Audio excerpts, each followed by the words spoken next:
Do you ever watch these influencers on Instagram who have these beautifully organized refrigerators? Their food prep is for the entire week, and then you just feel completely overwhelmed. Do you want to do the same thing, but then you feel like, I have no idea what to do? I feel completely lost, and I want to have at least some organization and some sort of a plan when it comes to meal prepping. Well, you're in luck because that's exactly what today's episode is about. I'm going to teach you 3 easy ways that you can get started with meal prepping without the overwhelm. The plus side is you won't be spending your entire Sunday in the kitchen unless you want to, and you'll be able to have a nice, easy way of prepping your food for the week so that things are just super easy. You could just pull things out of the refrigerator and not even have to think about it. So you're going to want to open the notes section on your phone or grab a pen and paper and write these ideas down that I'm going to share with you today. Let's hop in.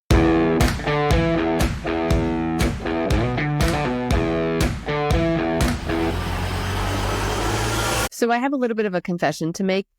Back before I had kids, I used to spend the entire Sunday prepping my meals for the entire week. I would put all of my meals plus my husband's meals in these nice little containers for the week. And all we would have to do was pull them out of the refrigerator, throw them in the microwave, and eat our meals. And that was it. And then I had my son, and I was like, I have no time to do this. So I have refined how I do meal prepping over the years because now I have 3 kids and I'm cooking for a family of 5. And so that really comes with its own challenges. And if I don't prep or prep and meal plan for the week, I really feel completely lost for the entire week. And then we wind up having takeout or a frozen pizza, or we'll do breakfast for dinner, which is not the worst thing in the world, but certainly we want to have a more balanced meal on a regular basis. So I'm going to give you my 3 easy tips to get you started on meal prepping. So number 1 is to just make a few components either on a Sunday, or you could do a Sunday and a Wednesday. You could split it up between the week.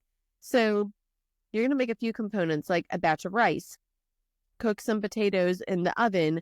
You can throw some meat in the Instant Pot and make some shredded meat, like some shredded chicken or barbacoa, or you could do any type of shredded beef is fine. You can also, if you have a grill and you like to grill, you could throw a bunch of chicken breasts on the grill. And then now you have a bunch of chicken for the week that you can mix and match what you do with these different components. So I have a blog on this for freezer meals, and it's basically shredded meat that you can throw into the Instant Pot, or you could put it in your oven, in a Dutch oven.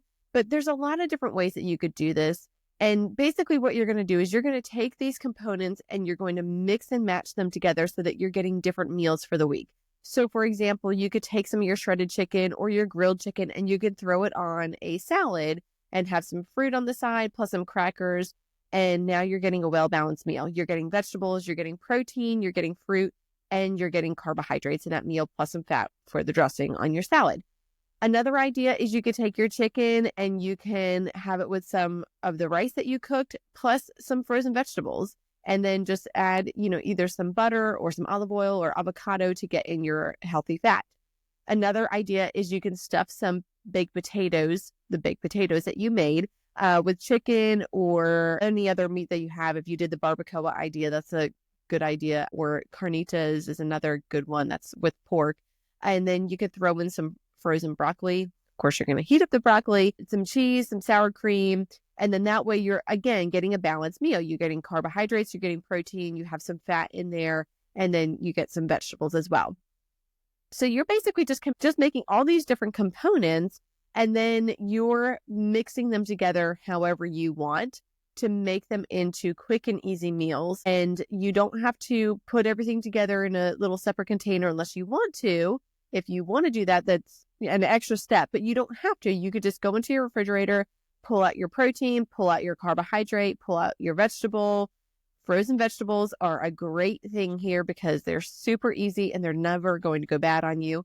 And then, you just get your fat and then you put it all together and call it done. Number 2, the next tip I have for you is to make extra dinner so then you have leftovers for the week.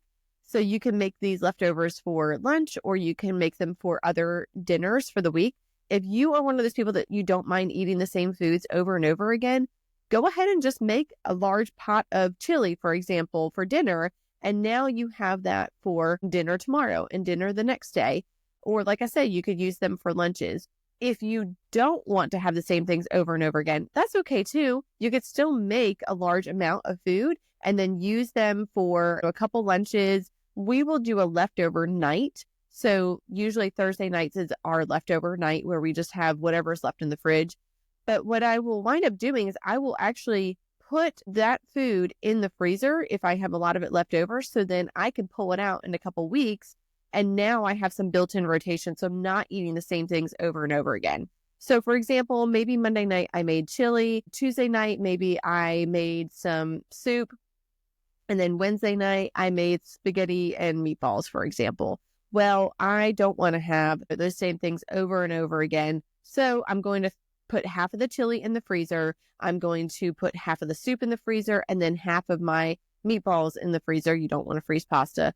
And then that way I can pull them out at a later time. Or like I said, if you're okay with having them back to back and you don't get sick of the same meals, go ahead and just have them for lunches and dinners for the rest of that week or for the next couple of days. And then you could go ahead and make a new dinner, maybe Wednesday or Thursday night. So then you have new meals for the second half of the week.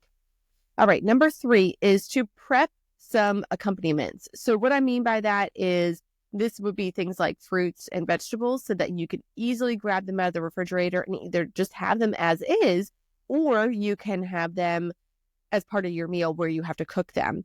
And then also, snacks and things along those lines. So what I mean is when you go to the grocery store, come home, take the extra 5, maybe 10 minutes and cut up your vegetables and your fruit if the fruit needs to be cut up. And then just put them in clear glass containers in the refrigerator. I actually have this nice little gadget that I got off of Amazon where it cuts all my food for me. So it's basically like a rectangular shaped contraption. And then it has, like a door on the top, if you want to say that. And I can change out the blades so I can make it into French fries, or it's a slicer, or like a mandolin, or whatever. There's a lot of different attachments. And then that way I can just easily throw my fruit or vegetable on that cutter and then it'll nicely cut my food for me. I also have a food processor, which makes cutting up fruits and vegetables so easy because it takes like 30 seconds to get through a large amount of food. So I highly suggest prepping some things ahead of time. Put them in clear glass containers. That way you can easily see them at the front of your refrigerator and you are more likely to eat them. Plus, you are more likely to eat them if they are already cut up. I actually did this experiment on my husband many years ago when we first got married, where I had some peaches and they were just sitting. He wasn't eating them. So I thought, I bet if I cut up these peaches, he's going to eat them. I cut them up. I cut up several of them. And no joke, I'm going to tell you, he ate them all within a couple hours. So just goes to show you, if you do a little bit of prep work, it's not much time. I know it's probably not what you want to do, but it's really not much time. It'll save you a lot of time in the long run. The other thing is to prep some snacks ahead of time. So some favorites that I like to do is just fruit and yogurt parfaits. So all you need to do is get a big tub of yogurt, put some in a container, a couple containers. And then I get actually the frozen berries because they release the juices and they sweeten the yogurt. So I'll put in some of those frozen berries. If you're not a frozen berry person, that's fine. You can use fresh and just put them in the container, close them up, and you have several of them for the week. That's going to take you probably 2 minutes to do. I also will bake up some muffins. So I like applesauce muffins or pumpkin muffins. I usually make them with yogurt just to add a little bit of extra protein. I also will bake up some olive oil granola. I have a recipe for this on my blog, which I will link below.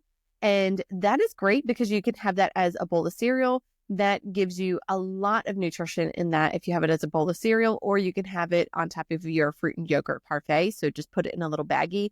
And that's something that you can even take the extra step if you wanted to portion out into little baggies, or just make it and use it as the week goes on. And then the last thing is to make a big batch of overnight oats for breakfast, or I will make a big egg casserole for the week, and I'll just cut it up into however many slices I want to get out of it for the week. So that saves me on breakfast. And I know people don't have time in the morning. The mornings are just really busy times. People don't want to spend the time standing over a stove and cooking eggs or whatever. So if you just do a little bit of prep work at night, then it will make your life a lot simpler in the morning. And the plus side is you can actually use those as snacks during the day as well. So thanks for joining me today. And don't forget to leave me a review.